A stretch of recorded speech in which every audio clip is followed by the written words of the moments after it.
बोल गौर हरि गौर मोर गौर हरि बोल गौर हरि गौर कृपा गौर मोर और सबरी गौर कृपा गौर मोर और सबरी गौर हरि मोर गौर हरि गौर हरि मोर गौर हरि बोलो रे दयालु हरि बोल हरि हरि बोल हरि हरि बोल हरि निताई गौर हरि बोल हरि बोल हरि निताई गौर हरि निताई गौर हरि बोल हरि बोल हरि निताई गौर हरि बोल हरि गौर हरि बोल बोल हरि निताई गौर हरि निताई गौर हरि मोर गौर हरि मोर गौर हरि मोर गौर हरि मोर गौर हरि मोर गौर हरि गौर मोर गौर हरि मोर गौर हरि गौर हरि बोलिए श्री गौरांग महाप्रभु की।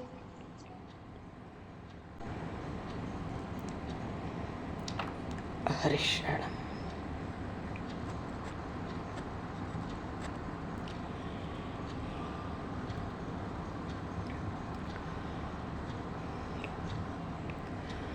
अनंत कोटि ब्रह्मांड नायक सर्वेश्वर पूर्ण परत ब्रह्म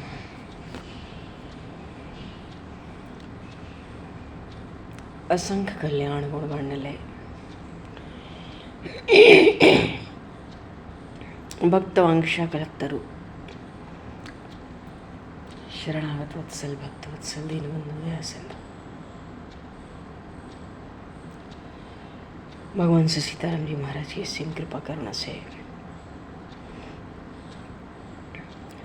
शरण जी महाराज की परम पावन भावमय सन्निधि में महापुरुषों के भाव में उपस्थिति में एवं आप सभी श्रद्धालु भक्त वैष्णवों की मंगल सन्निधि में मानव जीवन का सर्वोत्कृष्ट फल भगवत गुणगान भगवत स्मरण का आनंद हम सभी भगवान श्री कृष्ण चैतन्य के चरित्रों के माध्यम से प्राप्त करने जा रहे हैं। सर्वप्रथम आप सभी भक्तजनों के श्री चरणों में भगवत भाव से सादर वंदन सादर नमन। आप सभी को यथा योग्य जय सिया राम जय जय राधे हरि शरण जय श्री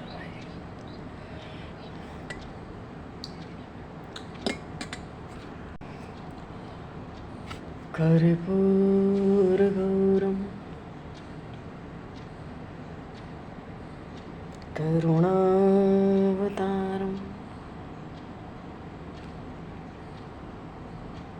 संसार सारम भुजेन्द्रहारम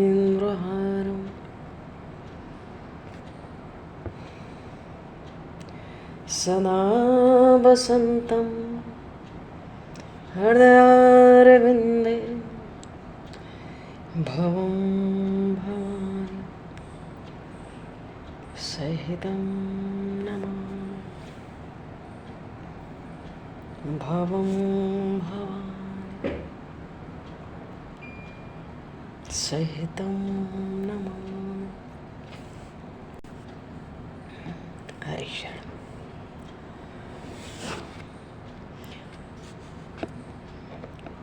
परम पवित्र श्रावण मास और आज श्री धाम वृंदावन में हरियाली तीज का बड़ा भारी उत्सव है। आज ब्रज में सब माताएं व्रत करती हैं, हरे हरे वस्त्र धारण करती हैं, हरी हरी चूड़ियाँ धारण करती हैं, हरा हरा श्रृंगार, क्योंकि सब ठाकुर जी आज हिंडोले पर झूला झूलते हैं। झूलन का सबसे बड़ा उत्सव आज सब ठाकुर जी 84 कोस ब्रजमंडल में सब आज झूले पर, सबके हरे हरे श्रृंगार पोशाक के साथ। तो बड़े हर्ष उल्लास और आनंद का पर्व हरियाली तीज की सबको खूब खूब बधाई और शुभकामनाएं। चलो जी, हम लोग बोलिए श्री चैतन्य महाप्रभु की जय।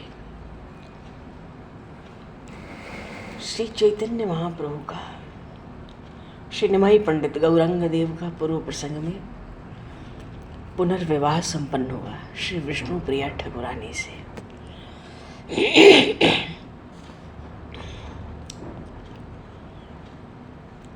और बड़े आनंद से, बहुत धूमधाम से, बड़े वैभव ऐश्वर्य के साथ, जिसमें स्वर्ग आदि अन्य अन्य लोकों के देवताओं ने, देवियों ने भी भाग लिया, बड़े आनंद से। पूरे नवद्वीप में। और फिर निमाई पंडित का तो, उनका जो पांडित्य है, उनकी जो विद्वत्ता है, वाणी की मुखरता है तो वो बड़े चंचल, सबसे हंसी दिल लगी करने वाले, किसी को भी मार्ग में छोड़ते नहीं जल्दी। जो कोई बात न उनसे करे, कोई उपेक्षा करके धीरे से निकलना चाहे, उसको भी पकड़ लेते हैं। 4 लोगों को दिखाते भी हैं, देखो देखो देखो कैसे जा रहा है, सोचता है बच के निकल जाएंगे। कहने का भाव है, अभी तक जो लीला चरित्र चले, साक्षात नारायण है, साक्षात ब्रह्म का स्वरूप है चैतन्य महाप्रभु। अभी तक उन्होंने आसपास के सब लोगों को आनंदित किया, सुख पहुंचाया, सबको हर्षित किया। पर वही है कि प्रागट्य तो प्रेम धर्म के प्रचार के लिए हुआ है। साक्षात प्रेमावतार है, तो ये लीलाएं कब तक चलनी है? श्रीमद् भागवत में आया, तावत कर्माणि कुर्वीत न निर्वद्येति यावता मत कथा श्रवणादौ वा श्रद्धा यावन न जायते।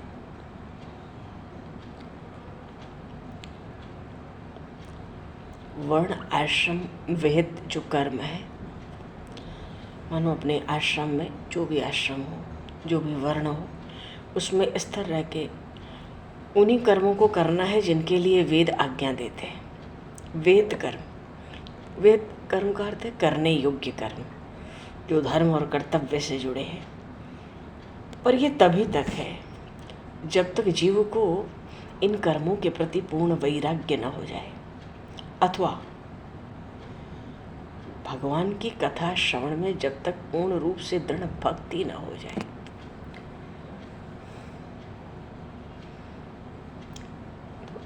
तात्पर्य तो यही हुआ कि वर्ण आश्रम में रहते हुए जो वेद कर्म है, उनको करने के 2 ही कारण हैं। एक तो उनसे वैराग्य उत्पन्न हो जाए, कभी वैराग्य होगा तो ज्ञान भी हो जाएगा, और ज्ञान से मुक्ति हो जाएगी। या इन कर्तव्य कर्मों का पालन करना बड़ा कठिन होता है। धर्म का आश्रय लेके अपने कर्तव्य कर्मों का पालन जीवन भर करना बहुत कठिन होता है। ये बड़ी भारी तपस्या है, उसमें भी गृहस्थ तो विशेष रूप से बड़ी भारी तपस्या है। क्योंकि गृहस्थों में जिन्होंने धर्म और कर्तव्य का पालन किया, उनका जो धैर्य होता है वो साधु सन्यासियों ब्रह्मचारियों पर नहीं होता है, क्योंकि उनके स्वभाव में नहीं होता है इतना सहन करना, इतना परिश्रम करना, उनके स्वभाव में नहीं होता है। इसलिए साधु संतों के जीवन चरित्रों में देखने को मिलता है, उनके जीवन में काम क्रोध लोभ आ जाए, प्रायः क्षणिक होता है। क्योंकि उसमें स्थिर रहने का उनका अभ्यास नहीं होता, उनकी वृत्ति नहीं होती। पर गृहस्थ में सबसे बड़ा तप है। उतनी सहन शक्ति साधु सन्यासियों में, ब्रह्मचारियों में नहीं हो सकती, संभावना बहुत कम है। गृहस्थ में रह के जीव को हर तरह का संयम, तप, धैर्य अपार। तो कहने का भाव है श्रीमद् भागवत का ये श्लोक बता रहा है कि जो विहित कर्म है करने योग्य अपने अपने वर्ण और आश्रम में रह के, वो हर जीव को तभी तक करने हैं। ये चारों आश्रमों की बात है, गृहस्थ हो, संन्यास हो, ब्रह्मचर्य हो, वानप्रस्थ हो। वानप्रस्थ का तो अब लोप ही है। तो दो ही कारण हैं उस कर्म को, उस कर्तव्य कर्म को, धर्म पालन को करने का दो कारण है। या तो एक दिन करते करते इससे वैराग्य हो जाए, तो ज्ञान हो जाए, पर ज्ञान से मुक्ति हो जाए, एक बात। दूसरी चीज़ ये है कि भगवान की कथा कीर्तन में दृढ़ श्रद्धा के द्वारा रति हो जाए और रति से भक्ति की प्राप्ति हो जाए। रति का अर्थ है भगवान अच्छे लगने लगते हैं, अतिशय प्रिय लगने लगते हैं। जैसे मछली को जल बड़ा प्यारा लगता है, वो रह नहीं सकती। तो ऐसी पूर्ण रूप से श्रद्धा जब तक न उत्पन्न हो जाए, बिना भगवान की कथा श्रवण किए बिना चैन न पड़े,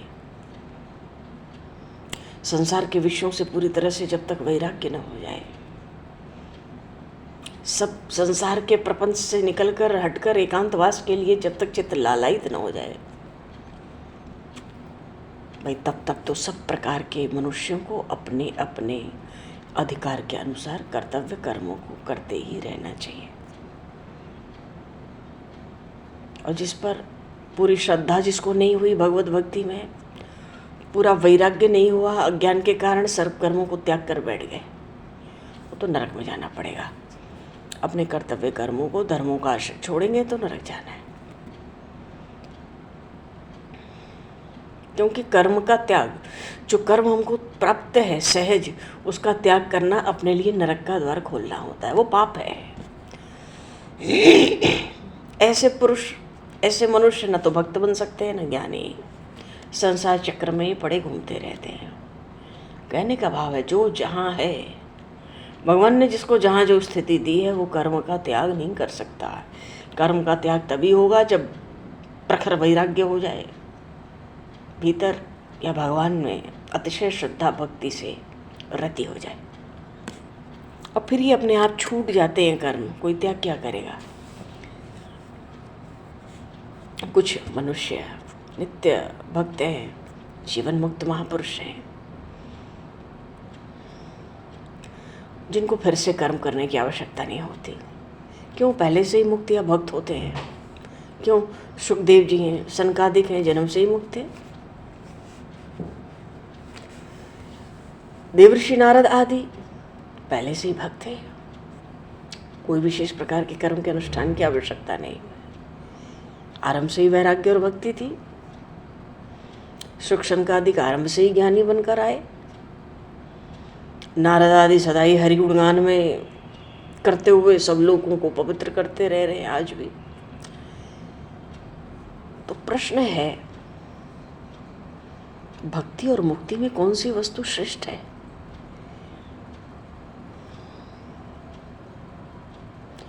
तो भाई या तो इसमें कोई भी श्रेष्ठ नहीं है, या दोनों ही श्रेष्ठ है।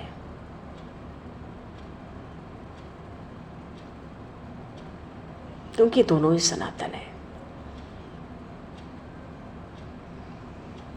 सदा से प्राणियों की यही दो परम स्थिति सुनी गई है, या तो किसी को भक्ति प्राप्त हुई या मुक्ति प्राप्त हुई। तस्य तदेव मधुरम यस्य मनो यत्र संलग्ना, जो जिसको अनुकूल पड़े वही उसके लिए सर्वोत्तम है। ये तो हृदय और हमारे मस्तिष्क की दो शक्तियाँ ही हैं, जिसमें जिसकी जो प्रधानता हो वही मार्ग उसके लिए रुचिकर है, फिर दूसरे मार्ग का उसके लिए प्रयोजन नहीं है। जो जिस मार्ग का है वो अपने मार्ग को सर्वस्व समझता है। लेकिन प्रायः भक्तों को कहते हुए सुना जाता है कि हम तो मुक्ति को बहुत ही अत्यंत तुच्छ समझते हैं, भक्ति के बिना मुक्ति को हम तो ठुकरा देते हैं। और ज्ञानी से सुनो तो कहेंगे मुक्ति मनुष्य का चरम लक्ष्य, भक्ति भले ही उसका साधन हो, किंतु साध्य तो मुक्ति है, मुक्ति के बिना शांति नहीं है। अब किसकी माने? वस्तुतः दोनों में विरोध नहीं है।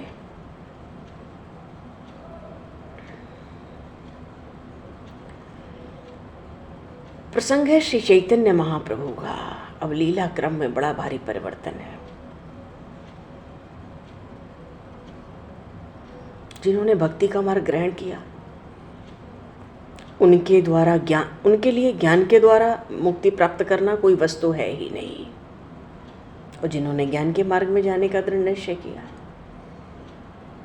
उनके लिए किसी भी प्रकार के नाम रूप का चिंतन करना महान विघ्न मालूम पड़ता है।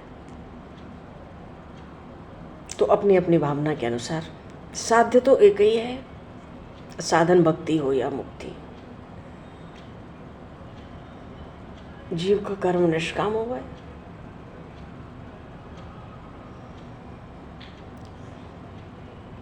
अच्छा, ज्ञान के मार्ग में त्याग की प्रधानता होती है। घर को त्यागो, संग को त्यागो, आसक्ति त्यागो, नाम रूप त्यागो, अपने आप को त्याग दो सबसे अंत में।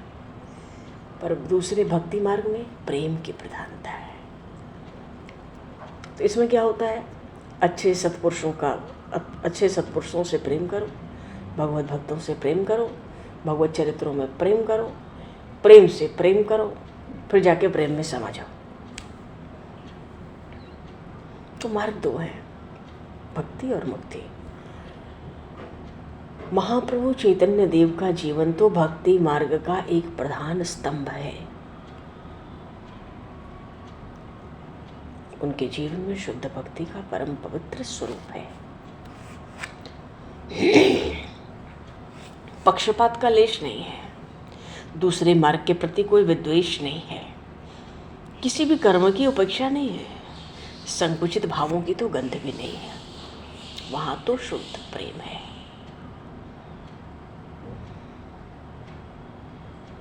उनका नाम लेके आज भी कहा जाता है प्रेम करो, परमात्मा से प्रेम करो, जीव मात्र से प्रेम करो।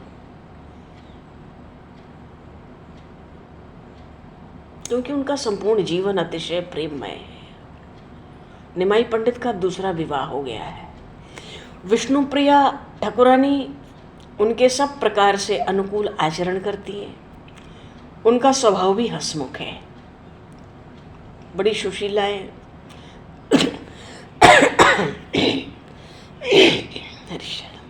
घर के काम में बड़ी चतुर है, अत्यंत पतिपरायण है, पति को ही सर्वस्व समझती है। लेकिन सब होते हुए भी कहीं न कहीं निमाई का चित्त अब उदास रहने लगा है।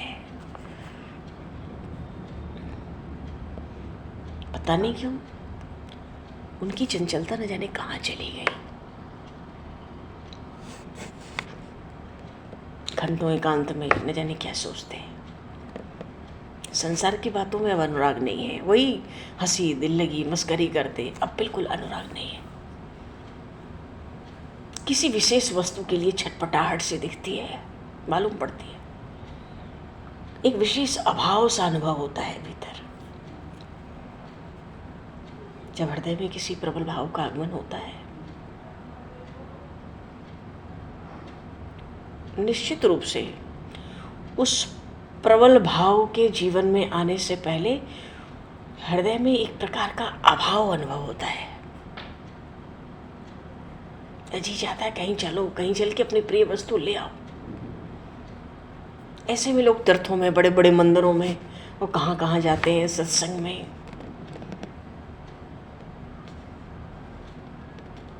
तो विरक्त साधु महात्माओं के जगह जगह दर्शन होते हैं। सत्संग और सदुपयोग से हृदय में एक सदुपदेश से हृदय में एक शांति तो मिलती है। अब निमाई पंडित को भी तीर्थ भ्रमण की इच्छा हो रही है। क्यों? घर अच्छा लगता नहीं, घर में मन लगता नहीं। पर माँ की प्रसन्नता तो एक खुशहाल घर में है तो ठीक है, बहू है, उनके अनुरूप है। सची माता की तो बहुत सेवा करती हैं विष्णु प्रिया जी। तो तीर्थ भ्रमण की इच्छा हुई। कौन जाने देगा तीर्थ भ्रमण? माता आधी घंटी देर हो जाए, आधे घंटे की कुछ ना, अरे ओ निमाई निमाई निमाई, चारों दिशा में जो दिखता उसी से, अरे निमाई को देखा है, निमाई को ढूंढ ला बेटा ढूंढ ला, पकड़ ला। मानो निमाई अभी 4-5 साल के। सब समझाते हैं, अरे यही है, आ गया, अभी देखा था। तब शांति मिलती है। क्यों? माता सची की 7-8 कन्याएं तो ऐसे ही चली गई। प्रथम पुत्र विश्वरूप संन्यास लेकर बिना बताए घर से चले गए। ऐसे संस्कारवान, ऐसे शिक्षित, क्या कहना। पतिदेव का भी देहांत हो गया है। एक बच्चे को से निमाई है, जो समय कह के गए थोड़ी देर हो जाए तो माता तो बाहर निकल के शांतिपुर में वो निमाई निमाई निमाई बहुत जोर जोर से मैया, और सबको लगा देती निमाई के पीछे। निमाई को नहीं पड़ता। तो मन में ये भी लगता है कि विष्णु प्रिया आ गई है, माता का मन तो खूब लग गया है। अरे हम इसलिए थोड़े ही आए हैं, अब अवतार का प्रयोजन भी तो प्रकट होना चाहिए। बहुत हो गया, हंसी खेल बहुत हो गया।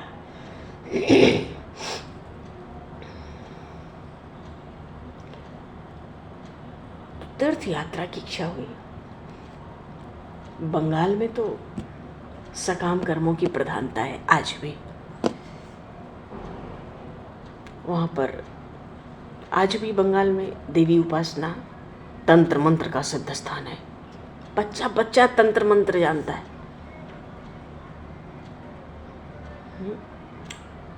पूर्व भारत में देवी उपासना है, तंत्र मंत्र की सिद्धियां हैं।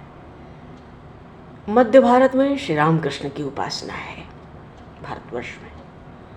दक्षिण भारत में भगवान शिव की उपासना है, विशेष प्रधान उपासना करते प्रधानता से देखा जाए तो। और उत्तर भारत में ब्रह्म की उपासना है।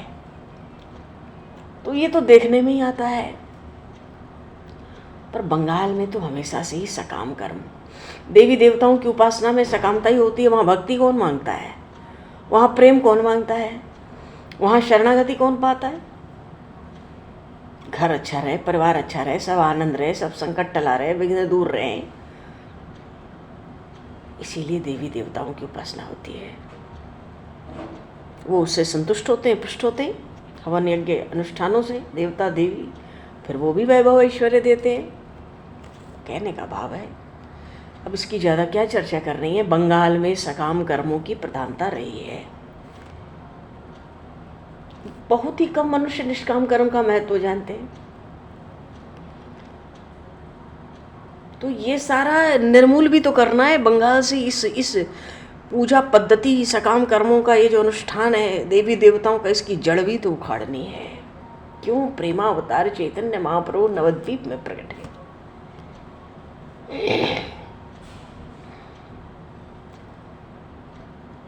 स्मृतियों में देखें तो पितृकर्मों की अपेक्षा देव कर्मों को महत्व ज़्यादा दिया गया है। सकाम कर्मों में सबसे ज़्यादा पितृ श्राद्ध को महत्व दिया गया है। गृहस्थ के लिए पितृकर्म सबसे मुख्य है। तो उसमें मुख्य क्या है? गया धाम में जाओ, पितरों का श्राद्ध करो। बड़ा भारी महात्मा है उसका। तो हर वर्ष बंगाल से लाखों मनुष्य गया जी में पितृ श्राद्ध करने आते हैं। और भी जगह से आते हैं बड़ी संख्या में। पर बंगाल में आज भी इसका प्रचार प्रसार ज़्यादा है और विशेष है। निमाई पंडित के मन में आया, बड़ा भाई सन्यास हो गया, पिताजी दुनिया से चले गए, तीर्थ यात्रा के नाम पे मेरी माँ मुझे कभी निकलने नहीं देगी, तो पितृ कर्म को माध्यम बनाओ और गया की यात्रा करो। गया जाऊं, सबसे पहले गया जी जाऊं।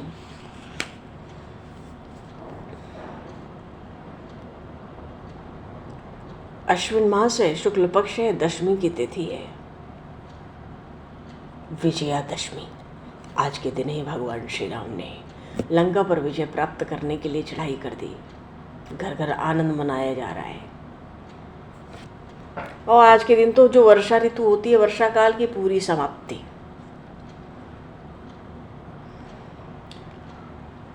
बहुत से कार्य उस दिन से आरंभ हो जाते हैं।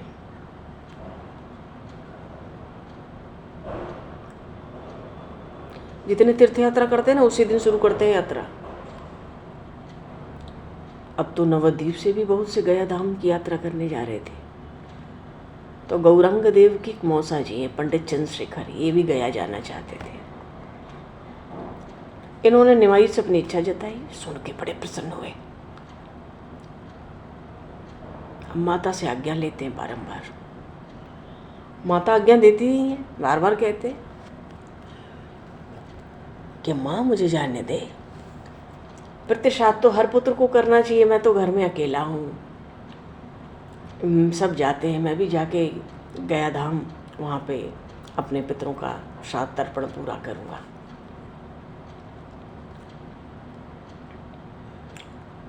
माता तो कुछ दिन में धीरे धीरे, क्यों पितृ श्राद्ध है, करना भी चाहिए, तेरा भाई पहले ही सन्यासी हो गया, पिता रहे नहीं, कौन करे। पर विष्णु प्रिया जी बड़ा भारी रुदन करती है, पता नहीं क्यों। तो सोचते हैं अगर ये रुदन करेंगी तो माता एक तो जाने नहीं देंगी, और जाने भी दी तो ये रुदन करेंगी तो माता भी रुदन करेंगी, ये एक बड़ा संकट बना रहेगा। तो विष्णु प्रिया जी को बहुत तरह से मनाते हैं, उनको बहुत प्रसन्न रखते हैं महाप्रभु। क्यों, आने वाली लीलाओं का पता है ना, और कितना काल रहे ही महापुरुषों की गति भगवत लीलाओं को कोई उनके रहस्य को समझ नहीं सकता। उनको बहुत प्रसन्न रखते हैं, माँ को बहुत प्रसन्न रखते हैं। सोचते होंगे जब तक रख पाऊँ मैं। विष्णु प्रिया जी बहुत रुदन करती हैं, नहीं चाहती हैं गया जी जाओ। क्यों भाई, पहले तो लोग नदियों को पार पार के पैदल जाते थे, गाड़ी रेल मोटर बस थोड़ी थी। और जो बड़े धनी मानी हैं घोड़ा गाड़ी पे जाते थे, और हैं बुग्गी में जाते थे। अब ये तो पैदल ही यात्रा करेंगे साथियों के संग, और इतनी दूर जाना है नवद्वीप से गया। बड़ा रुदन करती हैं विष्णु प्रिया जी, बिल्कुल चित्त को भीतर कुछ अच्छा नहीं लग रहा है, अजीब लग रहा है। वहाँ प्रभु समझाते हैं, देखो आप इतना रुदन करोगी तो माँ जाने नहीं देगी। एक ही बार जाया जाता है जीवन में, गया।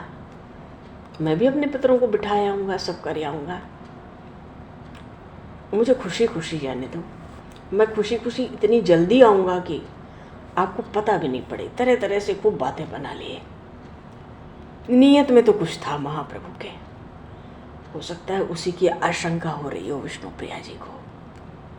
रुदन छूटता नहीं, जैसे तैसे विवश होके आज्ञा देनी पड़ी, आज्ञा का सहमति चल दी।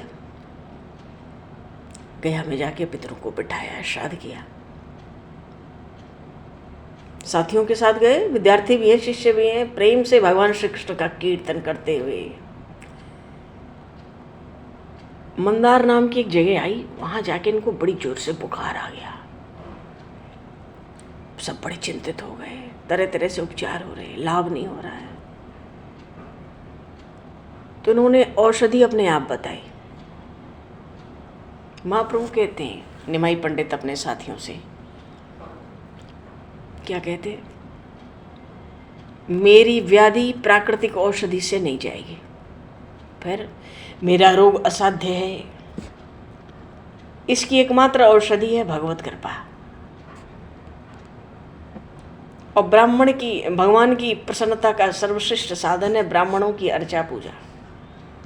श्रीमद् भागवत में भगवान ने अग्नि और ब्राह्मण को अपने दो मुख बताए हैं, उसमें भी ब्राह्मण को ही सर्वोत्तम मुख बताया है। भगवान ने अपने श्रीमुख से संकादिक महर्षियों की स्तुति की है।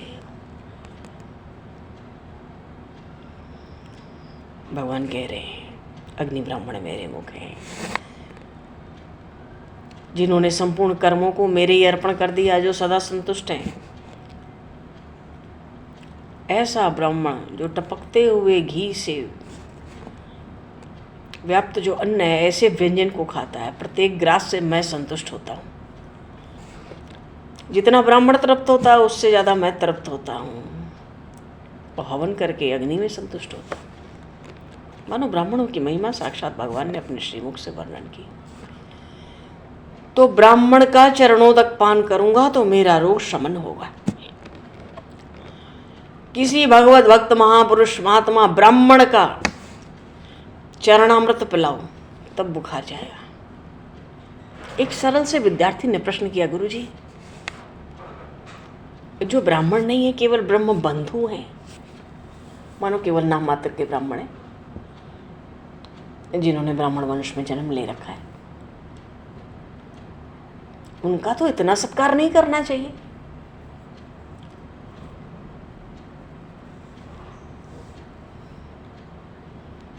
अब लकड़ी का हाथी हो तो हाथीपन का कोई काम थोड़ी चलेगा उससे। ब्राह्मण हो धर्म कर्म से हीन हो तो क्या लाभ। नाम मात्र के ब्राह्मण का हम आदर क्यों करें।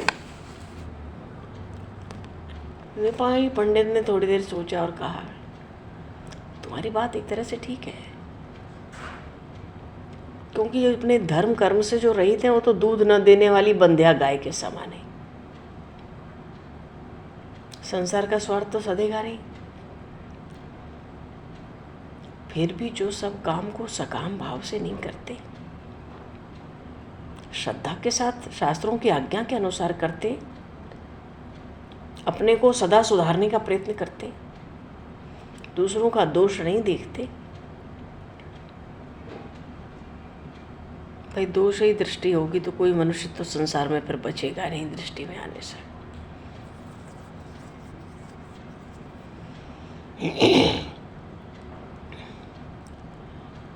तो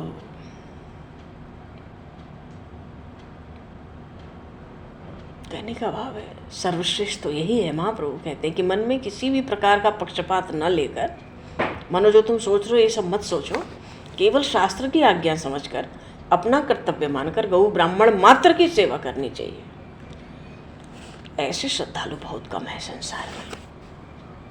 भगवान ने स्वयं क्रोध में आए हुए भीगु ब्राह्मण को अपनी छाती पे जोर से लात मारते देखा, पर बड़ी नम्रता से दुख प्रकट करते हुए कहे, अतीव कोमलो तात चरणों ते महामुने। हे ब्राह्मण देव, आपका कोमल बहुत, आपका चरण बहुत कोमल है। कहाँ मेरी वज्र जैसी छाती, कितना कष्ट हुआ होगा। महाप्रभु सुना रहे। ये तो ऊंचे भाव की बात है। चलो आज्ञा मिली, 2-3 विद्यार्थी गए, एक परम शुद्ध वैष्णव ब्राह्मण का चरण धो करके उनका चरणामृत लाए। लीला थी कि लोगों को ब्राह्मणों के महत्व को प्रदर्शित करने के लिए लीला की जाए। झट अच्छे हो गए चरणामृत पीते, सबके साथ आगे बढ़ गया। पुनपुना तीर्थ में पहुंचे, पुनपुन नदी में सबने स्नान किया, सबने अपने पितरों का श्राद्ध कराया। पीछे गया धाम पहुंचे, ब्रह्मकुंड में स्नान किया, देवताओं का पितरों का श्राद्ध किया। चक्रवेड़ा पहुंचे, भगवान विष्णु के चरण कमलों का दर्शन किया। ब्राह्मणों के चरणों पर सबसे माला फूल चढ़वाया। पूजन की सब सामग्री बोले थे विद्यार्थियों को पहले ले चलो। गया धाम में जो तीर्थ हैं, तीर्थ के पन्ना है, जोरों से उनके चरण कमलों का प्रभाव वर्णन करने लगे। अरे इन्हीं चरण कमलों के धोवन से जगत को पावन करने वाली, मुनिमन हरण करने वाली भगवती भागीरथी की उत्पत्ति हुई है। इन चरणों का लक्ष्मी जी बड़ी श्रद्धा से सेवन करती है निरंतर। इन चरणों का ध्यान योगी जन अपने हृदय कमल में निरंतर करते हैं। इन्हीं चरणों को प्रभु ने गयासुर के मस्तक पर रखकर उसको सदगति दे दी थी। वहाँ बड़ी भीड़ थी, हजारों आदमी चरण कमलों के दर्शन कर रहे थे। बीच में जय जय घोष हो रहा था। पंडा लोग तो भेंट चढ़ाने लगे। बार बार चरण कमलों में महाप्रभु के पुष्प अर्पित करने लगे। चरण कमलों का महात्म सुनाते सुनाते अपने को ही भूल गए। महाप्रभु अपने ही चरण कमलों की महिमा सुनाने लगे। भीड़ बढ़ती ही गई और फिर आत्मविस्मृति हो गई। होश नहीं रहा, शरीर थर थर कांपने लगा। दोनों होठ नए पल्लव की तरह हिलने लगे। आंखों से निरंतर अश्रुधारा, चेहरे से बड़ा भारी तेज निकलने लगा।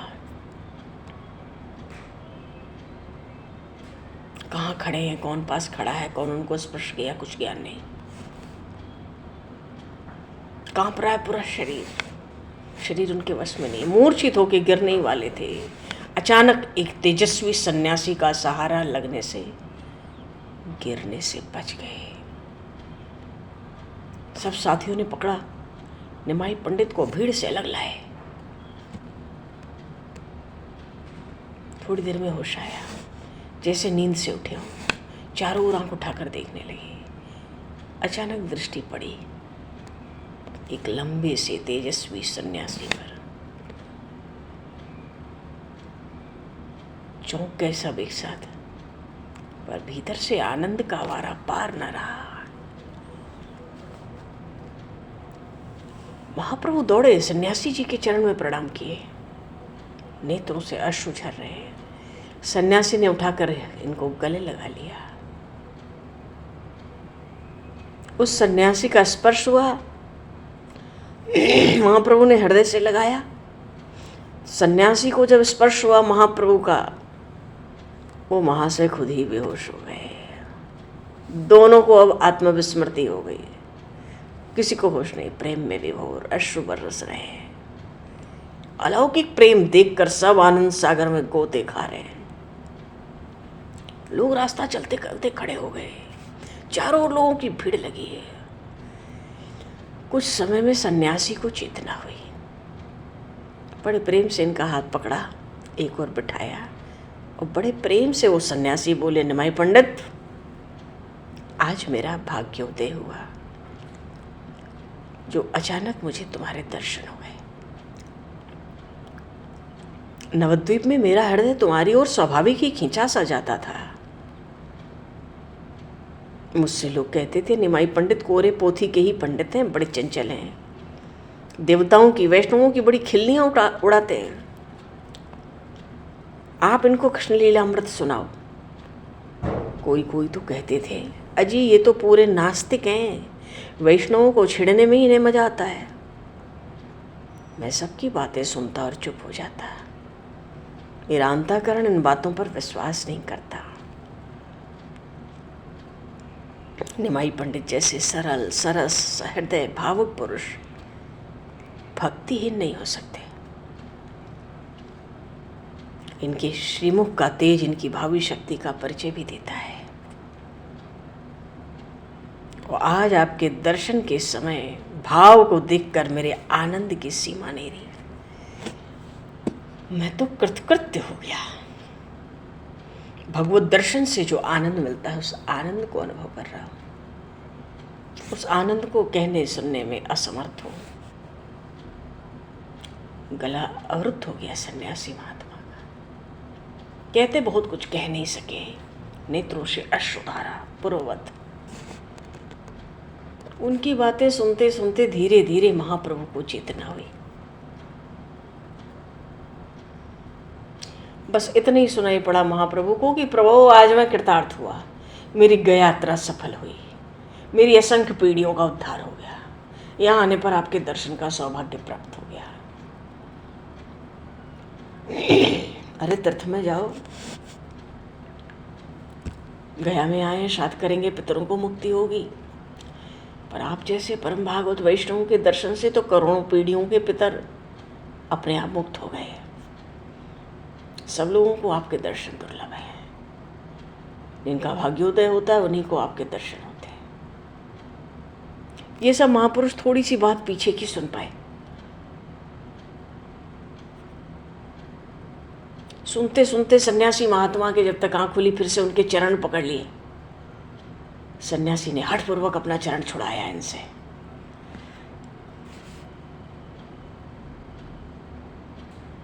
वो सोचते हैं कि ये तो हमारे ही चरण पकड़ते जा रहे हैं। हम लोग समझ ही गए होंगे ये सन्यासी महाशय कौन है। भक्ति बीज के अंकुरित करने वाले श्री माधवेंद्रपुरी जी के सर्वप्रधान सर्वप्रिय शिष्य श्री ईश्वरपुरी जी। इनके गुरुदेव ने अपना संपूर्ण तेज अंतिम समय में इन्हीं को प्रदान किया और तिरोहित हुए थे। नवद्वीप में भी अद्वैताचार्य के यहाँ मिल चुके हैं, पर दूर से ज़्यादा व्यवहार नहीं रहा। तब भी सोचते थे अलौकिक तेज है इनका, अद्वितीय रूप लावण्य सौंदर्य एकटक देखते थे। तो निमाई हंसकर कह देते थे इनसे नवद्वीप में, आज हमारे घर ही भिक्षा कीजिएगा। प्रार्थना करके चले जाते थे। पर इनकी प्रेममयी मनोहर मूर्ति में ईश्वरपुरी का मन तो पहले ही खिंच चुका था।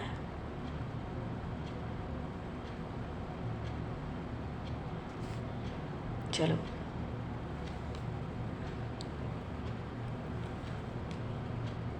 जिस तीर्थ यात्रा के निमित्त गए थे वो कार्य पूर्ण किया। अंतः सलिला भगवती फल्गुन नदी में पितरों के लिए बालुका के पिंड दिए।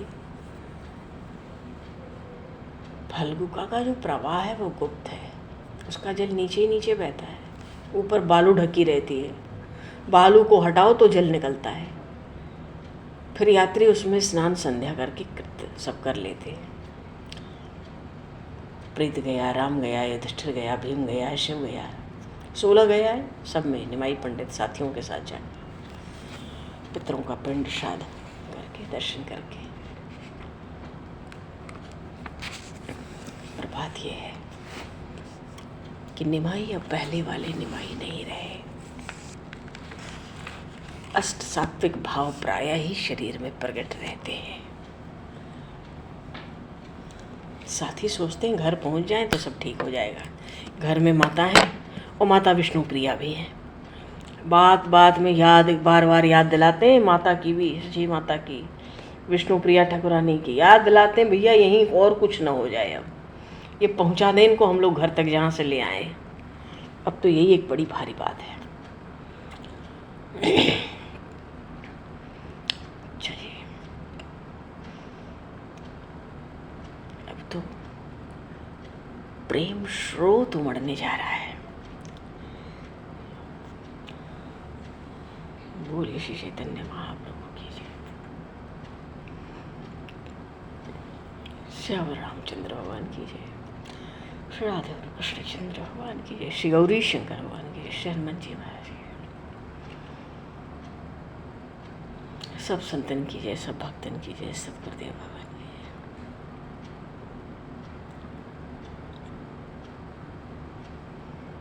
जय। भगवान समय को दर्शित करते हुए आज वाणी को बराम वाक्य पुष्पांजलि प्रभु का श्री चरणों में समर्पित।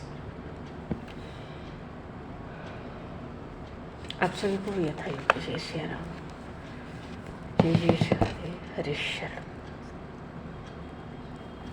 जय राधे राधे,